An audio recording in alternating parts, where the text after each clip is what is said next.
the passenger by the roadside. David had been a truck driver for over 10 years. He was used to long nights on the road, deserted highways, and endless forests passing by.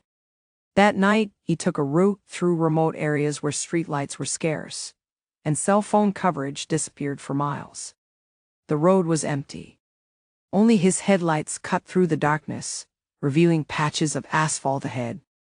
David turned on the radio, but in this desolate place, it only produced static. The cabin was quiet and lonely. It was 2:15 a.m. when he noticed a figure by the roadside. It was a person, a woman, it seemed. She was standing there, raising her hand to signal him to stop. David didn't like picking up hitchhikers, especially in places like this, and at such an hour.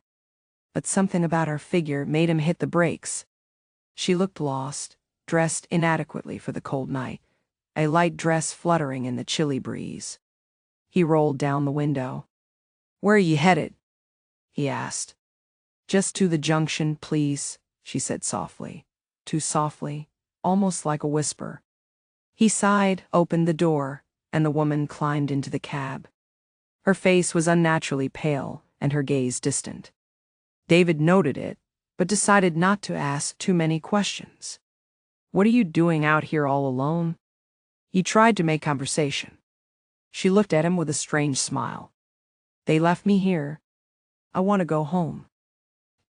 "And where's your home?" She paused for a moment and then said quietly, "Where the lights went out." That phrase sent a shiver down David's spine. He said nothing more. Minutes passed. The truck rumbled along the straight road, but David couldn't shake the feeling that something was wrong. The woman sat motionless next to him, her presence unnerving. He stole a glance at her and nearly lost control of the wheel. Her face, it had changed. Her eyes were completely black, her skin ashen, and her lips stretched into a grotesque, unnatural smile. "What's wrong with you?" he shouted, but she didn't answer. Instead, she raised a hand and pointed ahead. David turned his eyes back to the road and saw the headlights of another vehicle. The car was speeding straight toward him. He swerved sharply to avoid a collision, and the truck veered off the road onto the shoulder. The impact was rough, but he managed to bring the vehicle to a halt. When he turned back to the passenger seat, the woman was gone. The door was closed, and outside the road was empty. David caught his breath and stepped out to inspect the truck. As he walked around, something on the asphalt caught his attention. There, where he had just driven past, was an old improvised roadside memorial with a cross.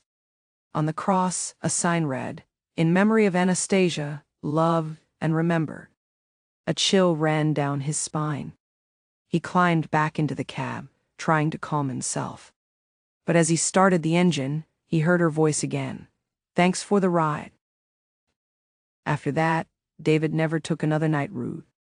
And if he ever saw someone raising their hand on the roadside, he would speed up, never looking back.